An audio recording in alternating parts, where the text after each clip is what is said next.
বর্তমানে এআই প্রযুক্তি নিয়ে অনেক আলেমদের মুখে শুনেছি এটা নাকি দাজ্জালের অনেক বড় ফিতনা। দাজ্জাল নাকি এই প্রযুক্তির দ্বারা মানুষের ফিতনায় ফেলবে। এই কথাটি কতখানি যুক্তিসঙ্গত তা কোরআন হাদিসের আলোকে পেশ করুন, আর এআই সম্পর্কে কিছু দিক নির্দেশনামূলক বার্তা দিন। এআই কে দাজ্জালের ফিতনা বলছেন অনেকেই। এটা তাদের গবেষণা, এটা তাদের ইস্তিহাদ, লাহু ইস্তিহাদ লাহু ফাহাম। যিনি বলেছেন এটা কোনো হাতমি বিষয় না, এটা কোনো কোরআন সুন্নাহ বর্ণিত মানসুস কোনো বিষয় না যে হ্যাঁ এআই এর ব্যাপারে হাদিস কোরআন আসছে। কোনো আলেমের গবেষণা, তার কাছে মনে হয়েছে যে এটাই আস্তে আস্তে মানুষকে দাজ্জালের ফিতনার মতো বিভ্রান্তির দিকে নিয়ে যেতে পারে। তো কোনো আলেমের গবেষণাকে গবেষণার পর্যায়ে রাখতে হবে, এটাকে ওহির পর্যায়ে নেওয়া যাবে না। এটা হতে পারে, নাও হতে পারে, দাজ্জালের ফিতনাটা অন্য কোনোটা থেকে আসতে পারে। এগুলো কোনোটাকে নিশ্চিত বলার সুযোগ নেই। হ্যাঁ, আমাদের কাছে যদি মনে হয় যে না এটা দাজ্জালের ফিতনা, এটা থেকেই মনে হয় আসবে, তাহলে সেটাকে সেভাবে বলা উচিত, যেটা আমার ধারণা, আমার মনে হয়। মানুষকে সতর্ক আমি করতেই পারি, বাট নিশ্চিতভাবে আমি বলে দিলাম এই রাইট আমার নাই, কারণ আমার কাছে ওহি আসে নাই, এবং আমি এটা বলতে পারি না অন্য কোনো ওয়ে থেকেও দাজ্জালের ফিতনা আসতে পারে। তবে এটা ঠিক যে এটা এক ধরনের ফিতনা এবং বিভ্রান্তিতে মানুষকে ফেলে দিচ্ছে, উম্মাকে ফেলে দিচ্ছে, এবং নানাবিধ ফিতনার দুয়ার উন্মোচন করছে। ফিতনা কোথায় গিয়ে ঠেকবে, কত বড় আকার ধারণ করবে, সেটা আল্লাহু আলাম। পাশাপাশি এর ব্যবহারের কথা বলেছেন। ব্যবহারের বিষয়ে এআই দিয়ে যদি শরঈ কোনো কাজ করে কেউ, গায়রে শরঈ কাজ না করে, তো জায়েজ। এটা একটা টুল বা এটা একটা টেকনোলজি, এটাকে ব্যবহার করে যদি শরিয়া নিষিদ্ধ নয় এমন কাজ কেউ করে, তাহলে সেটা করতে অসুবিধা নেই। কিন্তু শরিয়া যেটা নিষিদ্ধ সেরকম কাজ যদি কেউ করে, প্রতারণামূলক কিছু করলো, কোনো সৃষ্টির অবয়ব তৈরি করলো, এমন কিছু করলো যেটা শরিয়া অনুমোদন করে না, তাহলে সেটা এআই দিয়ে করলেও নাজায়েজ হবে, অন্য কোনোভাবে করলেও কি হবে, নাজায়েজ হবে, হারাম হবে। অনলাইনে গেম খেললে গেম খেলে টাকা ইনকাম করলে এবং অন্য কোনো প্রাণিত করলে বা আকর্ষণ করলে এটা কোন কাতারে দাঁড়াবে? এটা পরিষ্কারভাবে গুনাহ এবং নাজায়েজ কাজ। প্রথমত এমনিতেই গেম খেলা জায়েজ কাজ না, সময়ের অপচয়, হ্যাঁ, এবং নানা কারণে সেখানে নাজায়েজ হওয়ার বহু উপাদান সেখানে থাকার কারণে সেটা নিষিদ্ধ।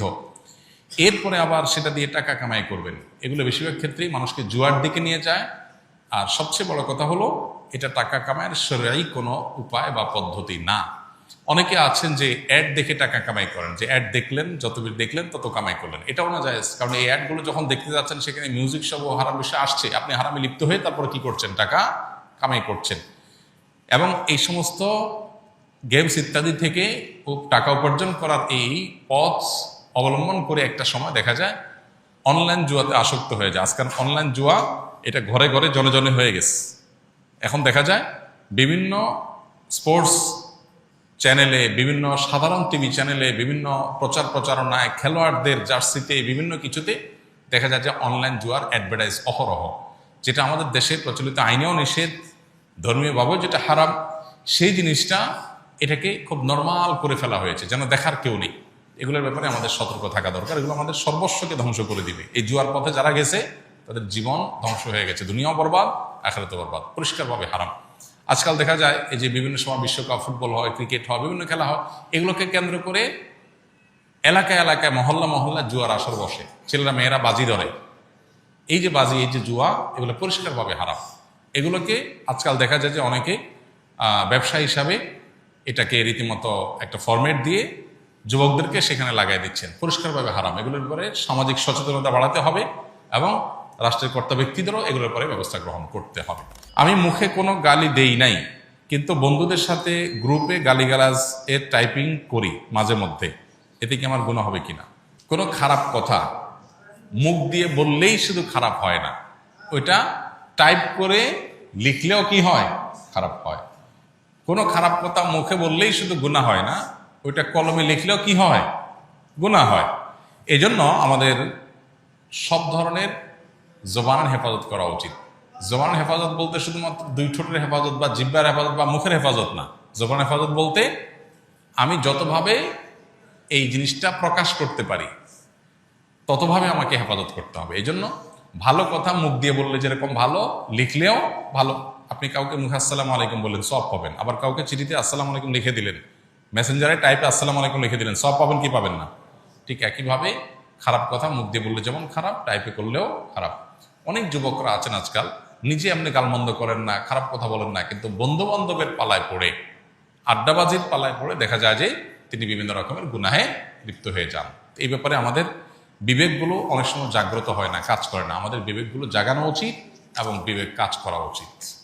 মা বাবাকে কষ্ট দিলে কি হয়, কি হবে? কবিরা গুনাহ হয়। মা বাবাকে কষ্ট দিলে কি হবে? কবিরা গুনাহ হবে। আর কবিরা গুনাহ করলে, মহাপাপ হলে তার শাস্তি জাহান্নাম, আর দুনিয়াতেও লাঞ্ছনা অবধারিত। এই জন্য আল্লাহ তাআলা বলেছেন যে মা বাবা তাদেরকে কখনো ধমক দিয়ে কথা বলা যাবে না, এবং তাদেরকে উফ বলা যাবে না। তাদের সামনে আব্দুল ইবনে আব্বাস রাদিয়াল্লাহু তাআলা বর্ণিত এক হাদিসে আছে, তিনি বলেছেন যে মা বাবার সামনে কাপড়ও ঝাড়া যাবে না, যে কাপড়ের ধুলাবালি এটা ঝাড়বে মা বাবার সামনে, এটাও বেয়াদবির শামিল, এটাও হুকুকুল ওয়ালিদাইন বা মা বাবার অবাধ্যতার শামিল। তাহলে কতটা নম্রতা তাদের সামনে দেখাতে হবে। আমরা আজকাল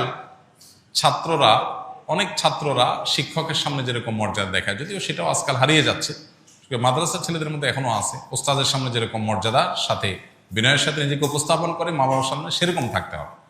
আমাদের হলো মা বাবা হলেন এমন মানুষ যে যার সাথে সবসময় 24 আওয়ার্সে যে কোনো সময় ঝাড়ি দিয়ে কথা বলা যায়। বিশেষ করে মা মানুষটাই এমন, আমরা মনে করি যে চোখ বন্ধ করে অটো ঝাড়ি দেওয়া যায় যাকে, তিনি হলেন কে? মা। অথচ সবচেয়ে বেশি রেসপেক্ট, সবচেয়ে বেশি সম্মান পাওয়ার কথা তাদের সামনে মাথা উঁচু করে উচ্চ গলায় কথা বলারই কথা না। কিন্তু আমরা নিয়মিত নামাজ কালাম পড়ে অনেক তালেব ইলমও আছে মা বাবার সামনে এরকম আচরণ করেন। ওস্তাদের সামনে বিনয়ী, মা বাবার সামনে দুরাচরণ করছে।